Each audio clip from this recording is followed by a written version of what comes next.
Welcome back, everybody, to another episode of the Bottomless Bag, your one-stop shop for wondrous items, trinkets, and curios. Today, I wanted to talk a little bit about the Pearl of Martial Power. This is less of a homebrew item and more of a homebrew variant for the Pearl of Power that you can find in Pathfinder or Dungeons & Dragons. Core idea of the Pearl of Power is to extend the spellcasting ability of players by giving them an additional spell slot, whereas our version here works the same way, but for skills of a less magical persuasion.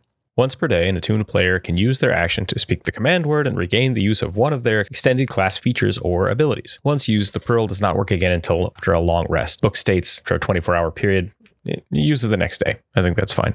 It sounds pretty straightforward, and there is a little bit of a potential for unbalancing the game, depending on how you use it and who you give it to and at what level. While the Pearl of Power can grant upwards of a level 3 spell, which would require a wizard to be at least level 5 to gain the most of the Pearl of Power, you can get different variants that are higher levels or lower levels just by homebrewing it a little bit.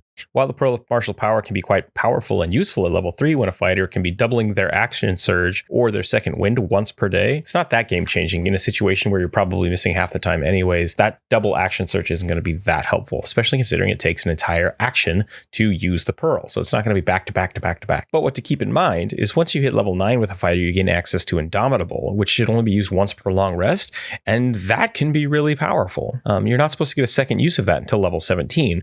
So giving someone a Pearl of Power at 9 gives them access to possibility of using a level 17 ability, being able to use it twice. But because it has the utility of having the other options as well, I think that kind of mitigates that a little bit. And in my eyes, I don't see that being a bad thing. For the most part, a lot of the martial classes have access to something that basically equates to 2 extra attacks or re-rolling a save isn't unreasonable, especially when it involves attacking a boss that, like I said, you're going to miss for the most part. It would basically be the equivalent of allowing someone to auto crit once per day or gain advantage on one roll. That's not too bad. This is a prime example of allowing fighters a little more flexibility in their choices when they have more than one option for their moves. And in the case of monks, I wouldn't mind using this as an ability to allow them one more key point, or a warlock an additional use of Missy Step. One additional time per day shouldn't be game breaking, especially when it requires attunement for D&D 5th edition. This fits really well into utility characters or for bonuses like extra rage or inspiration for bards, or just simply as a bonus point of lay on hands in a pinch, or a bonus shape change for a druid. I've even used a small variant of this to allow additional uses of breath weapons for dragonborns in the past. The only thing you have to kind of get careful with is, once again, with like the lucky feat, allowing extra uses of that, where